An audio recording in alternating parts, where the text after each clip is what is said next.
Welcome to the GSTL. It is Saturday. It's 2 p.m. Korean Standard Time. I am Wolf, and with me is Kaldor. We have Prime against NS Hosa. How are you feeling, Kaldor? I'm ready for the Clambo today, Wolf. How about you? I'm really ready for this one, man. This is going to be, I think, one of our closer matches. Just like yesterday, we've got two awesome matches back-to-back here. And I'm really excited to see how these two teams do. I really feel like Prime has the deeper lineup. They've got a lot more depth. They've got a lot of players who've done really well in the team league only rather than individual league. But at the same time, there's one king of each race for the other team. You know what I mean? There's Jakji, you've got Seal, and you've got Sage, for example. But you also have San, who is our starting player for NS Hosa. And they've got a lot of strong Team League players. They've historically done very well in Team League, and Prime has had up and downs in Team League. Last season they did a lot better, of course, but in the past they haven't always been so good. Yeah, it's going to be a really, really interesting game today. Once again, yesterday was already very, very close, and we had Finale stepping up for Team MVP against FXO. Today it's going to be Prime against NS Hosa, and we have a Protoss versus Protoss as the first match. We have San against Classic. Yeah, that should be a pretty exciting match. Classic is actually pretty good at PvP. I've seen him play on the ladder quite a bit, and obviously I've seen him play against other players. He played against Oz actually in the qualifiers. The first time Oz joined FXOpen that first season, he played against Classic in the finals of the Code A qualifier. Maybe it was the second to last round. I don't remember which exactly, but Classic was able to destroy him in an epic PvP. I was standing behind Oz the whole time, and I just remember from then on I was like, all right, I don't really know exactly who Classic is, but I know his PvP is pretty decent. And we're going to take a look at some of these team statistics here. As you can see, Prime 4-7 compared to NS Hosa's 5-3. So that's just some information there. You can see the number of players in each code grouping, I guess you could say. Not very many players for NS Hosa in Code S. Only 3 in Code A. Prime's got a distribution, of course, of very similar. More players in Code A, though, than in Code B. I had no idea that Anyong is actually the current captain of Team Prime. I did not know that either. I knew that Sage had been appointed captain of NS Hosa. Prime's captain, I could see Anyong filling the role. I was a little bit surprised with it. Obviously, we've got our coaches, Gerard and Park Kyung-sik has no ID. Gerard is a former pro gamer. That's why he has that ID there. Gerard actually played in the open seasons back in when GSL first started. He was actually a really good player. Still plays from time to time, but obviously he's got managing duties. He's managing not only the team, but the clothing website and things like that. But props to Gerard, man. He was actually a good player back then. I mean, he wasn't a top player or anything like that, but he's like OGS The Wind. He's a coach who was a player, so. Today's first map, by the way, is going to be Metropolis, and we've seen a lot of good games already on Metropolis, but this time it's going to be a mirror match. Yeah, I think it's going to be the first PvP that I casted on Metropolis too. Yeah, I was thinking about that too, and as far as I know, yeah, the first time I've casted PvP on this map as well, and it's got a standard ramp. There is a natural. It's got a pretty narrow choke point, so that could come into play if we see expansion early builds. Of course, both players have known they're playing a PvP for about a week, about 5 days, I guess, technically speaking. Here are our teams, though. You can see the win rate there listed at the bottom. Or actually, that's the winner prediction. So it seems that most people give the edge to Prime here. And NS Hosa, though, pretty close in the runnings. I'm really excited about this match, Kaldor. Prime team's got their new Thermal Take backpacks. I know that was a recent sponsor edition for them. And there are our coaches shaking hands. This is going to be definitely a really nice plan that we are going to see today. I'm so excited about some of the players that will play today, that will hopefully play today. Excited to see Seal, I want to see Jakji, I want to see Marine King, I want to see Boom Boom. There are just so many great players that will hopefully make an appearance today. Yeah, absolutely, man.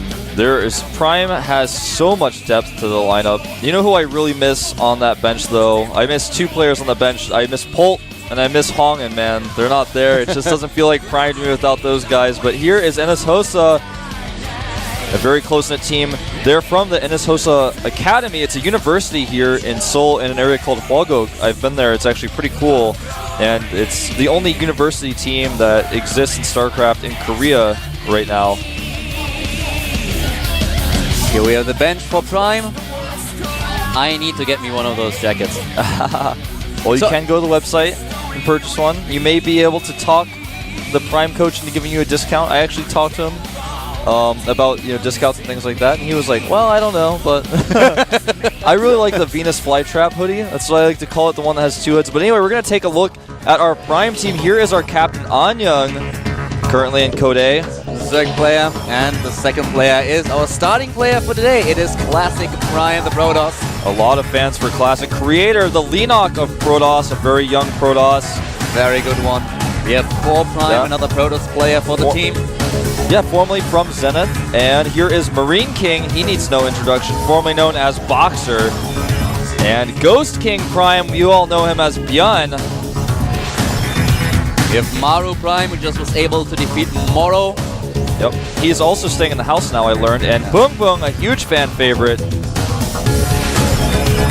And yeah, Bumblebee, formerly known as Terius. Salmoza, he is the guy I was talking to. Actually, I saw this guy. I was like, I've never recognized this guy before. That's the one. Is the one Prime member I did not recognize, and I guess he's a new addition. So I'm really curious to see if he's going to come out here.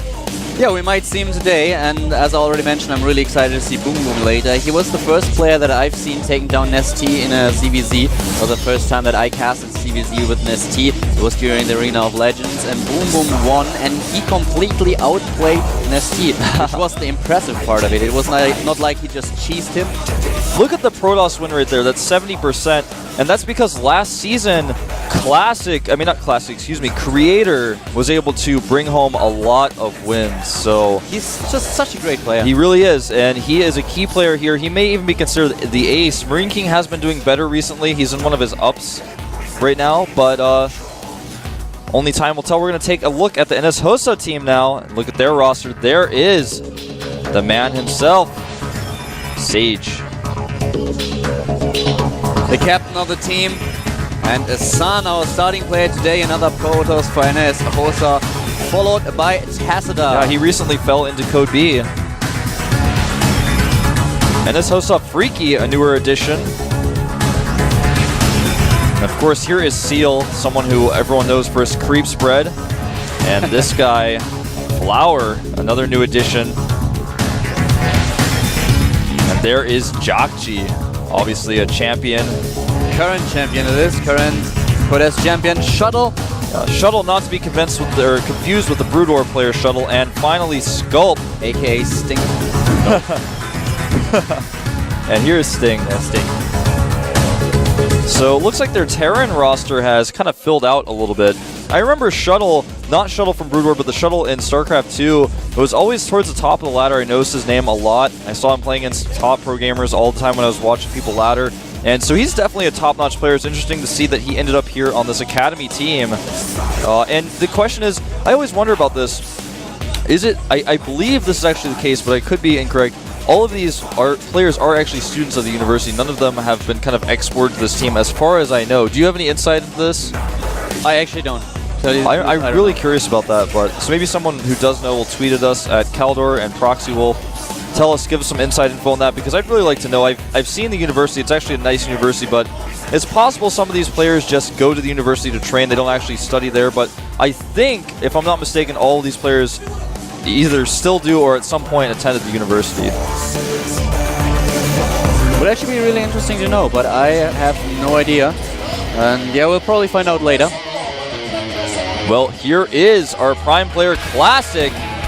He's got a lot of fans here. Whenever he comes out, whenever his name's announced, yes, a lot of people start clapping. He does, doesn't he? I was really surprised earlier. As soon as his face showed up on the preview screen, we suddenly had people clapping behind us. Currently Code B, and well, he's up against Sun, who has not joined the lobby just yet. Maybe he's still checking his settings, I don't know. Yeah, one thing I want to note about Prime before we talk about Son really quick is Prime, as far as sponsorship is going, is doing really well. You can notice that they're sponsored by OCG, Thermaltake.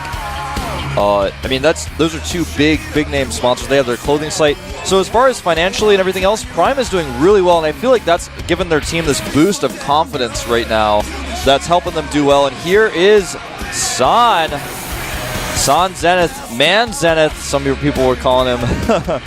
And he is ranked 16 in GSL despite being Code B, because he was a Code S player for so long and then fought around in Code A for a while before falling out of the GSL. His most notable results recently were in WCG, where he, I think, got top 8 finish. He didn't really get all the way to the finals, but he did pretty well in WCG's qualifiers. Players seem to be ready. They just announced in the chat that apparently everything's alright. Metropolis, as mentioned before, is going to be the first map of the day between Prime and NS Socio. And this is going to be quite a nice first game. A Protoss and Mirror match. I just love this mirror matchup, man. Especially to see these two go at it as their first match. It's going to be on Metropolis, as you mentioned earlier. I could do with another epic PvP as we've seen yesterday. We saw an epic PvP yesterday. Make sure you go and watch those VODs, guys, if you haven't seen those yet. Tell your friends to watch the VODs. Show your grandma the VODs. She'll be excited. She definitely would be. Well, our map is almost loaded. Are you ready, Kaldor? I am, Wolf, so let's get this started. Prime against NS Socio, Sun against Classic, PvP on Metropolis, coming up in just a few.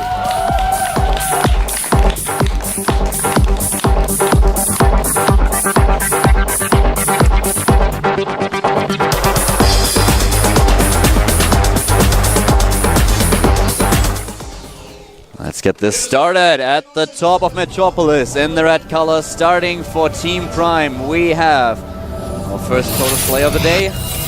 Clashing Prime! A lot of fans. There are really a lot of Classic fans. They're just going crazy behind us the whole time. It's like brought his own fan club. And his opponent is starting to the left in the blue color. Starting for NS Socio is none other than NS Socio, Sun!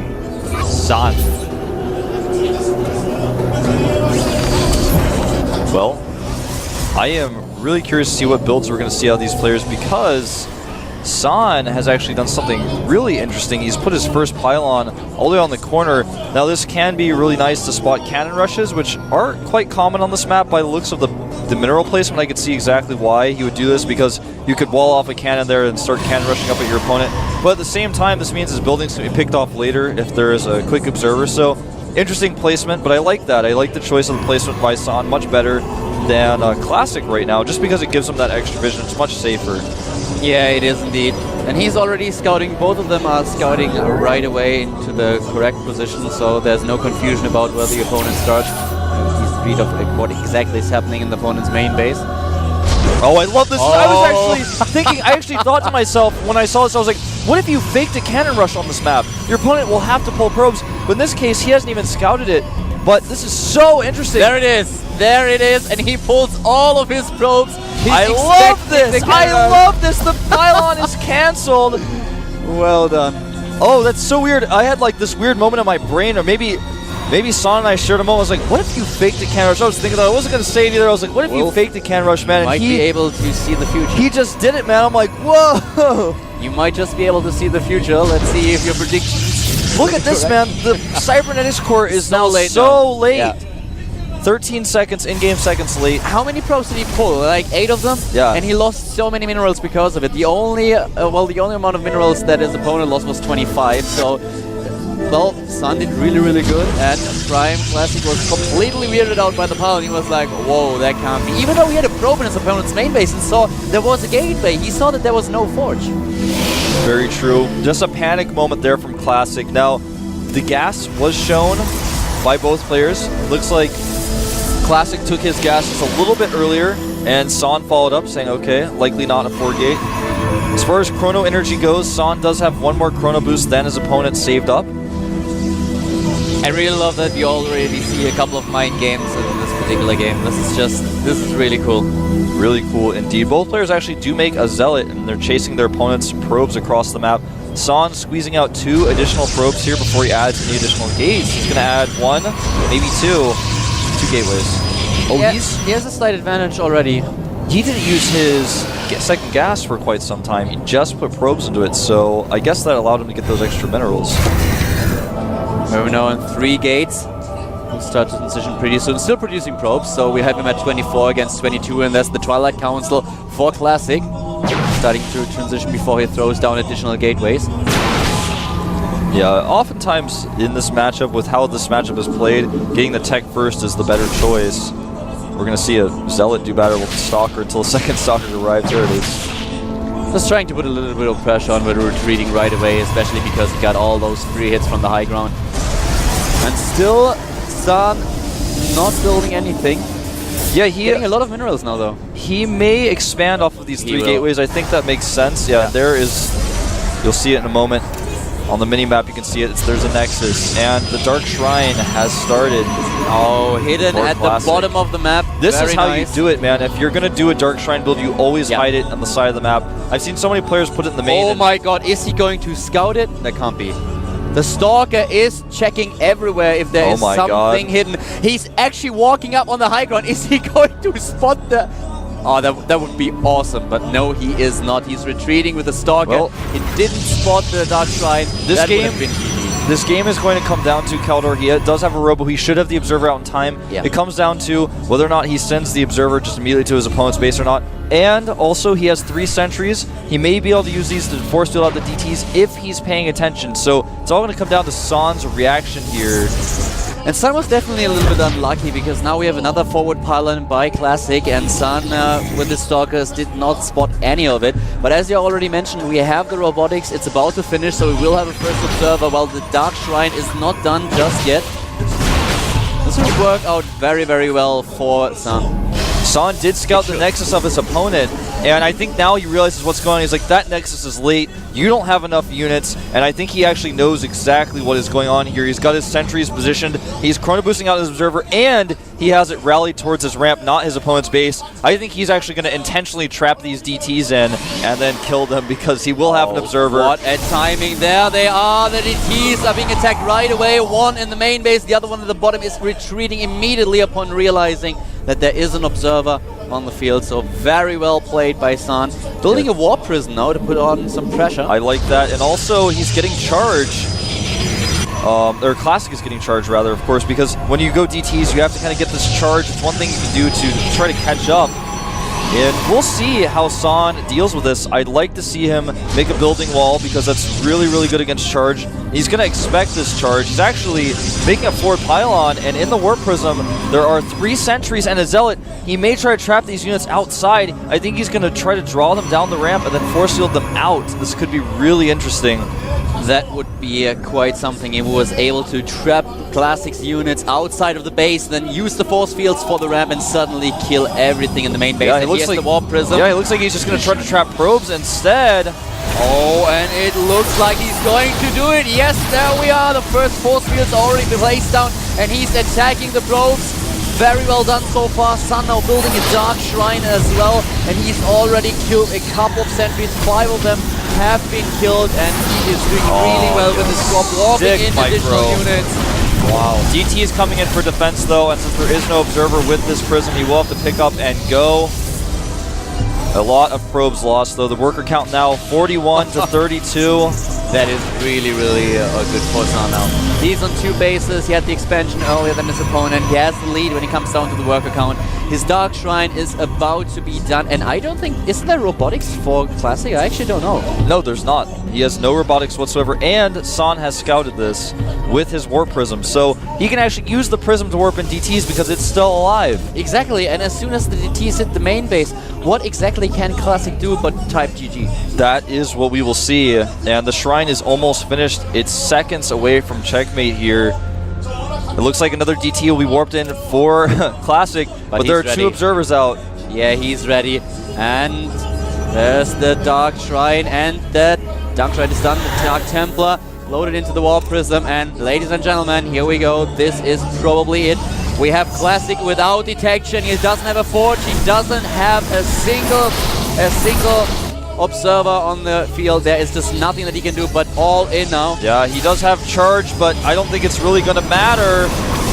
The Observer might die to splash damage, but smartly San pulls it away. And all that San has to do right now is swap in DTs into his main base as well.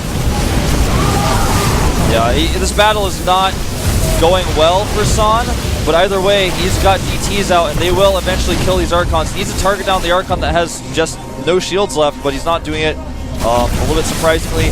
And a cannon is being made now to help hold things off for San, but no Forge, no Robo. A Robo just now being started for Classic, and it's being started in a very intelligent location, though, at the bottom of the map. So because his Robo is at the bottom of the map, he may be able to get an Observer out, but so many units are dying, they're actually stuck here. I don't think it's going to matter because by the time he has an Observer out, he will have no army to use it with. That's perfectly right, Wolf. We have 39 supply for San and only 27 for Classic. And San's DT is still going strong in his opponent's economy, killing more and more probes. The probe count now only 8 probes left for Classic, 20 for San. And his DTs kill everything that Classic throws at him. There are only a couple of zealots left. Very well played by San so far. And, well, Classic, what exactly can he do to win this game? Nothing, man. He wanted to make the Observer. He's just now starting it. He just got the gas for it, barely, since his probes on the gas weren't even stopped. But now he's got one Observer being chrono boosted out while he has no army left, no probes whatsoever. And I feel like Classic is just trying to come to terms with things in his booth right now. GG! There's the GG, and NS Socio takes the first game at Classic. Kind of the fan favorite has been taken out in the first match, in our opening match between NS Socio and Prime.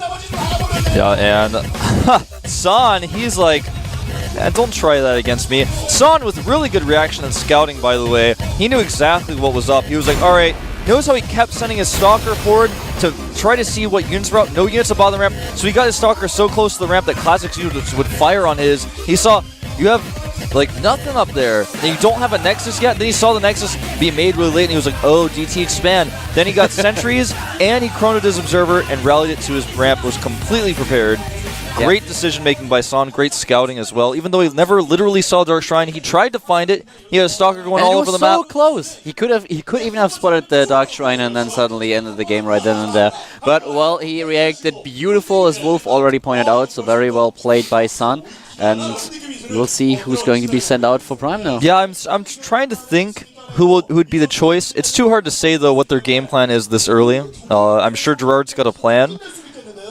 Something else to note is that our Metropolis map has been used now in a kind of funny, silly game, so it's no longer a map that can be chosen. So that's something to take note of, because whoever they pick, they're going to pick a very strategic map as well, and it's going to be really hard for us to predict. I'm sure NS Hosa is scratching their heads as much as we are right now. I wonder who Prime will send out next. I don't think we're going to see a big namer. I could see Pung Pung coming out. I think he's just a solid player.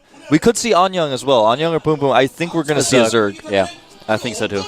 And it will be revealed in just a few seconds. Here we have the Prime bench, and the next player is going to be... Oh, is it going to be Pung Pung? I believe so.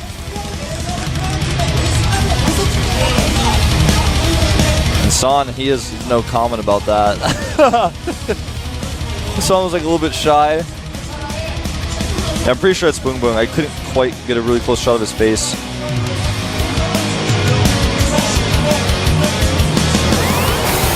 And I'm just like trying to make sure. I'm like, yeah, I'm pretty sure. Okay. I was like one of those moments in my life where I'm like, guys, like, I could be wrong. Like, what do I say? But yeah, okay, it is Boom Boom. Now, for those of you guys who don't know what that actually means, it's basically like the noise that Koreans use to make a farting sound. So it's just like 2 repeated farting sounds. And that's why, like, sometimes when you see this guy play, you see cheerfuls with just like literally like fart clouds or something crazy. That is his ID. And he's been known to eat bulgogi burgers upon victory, sometimes pizza. We are going to take a 5-minute break, so don't go anywhere. When we get back, Boom Boom will try to take out San here at the GSTL.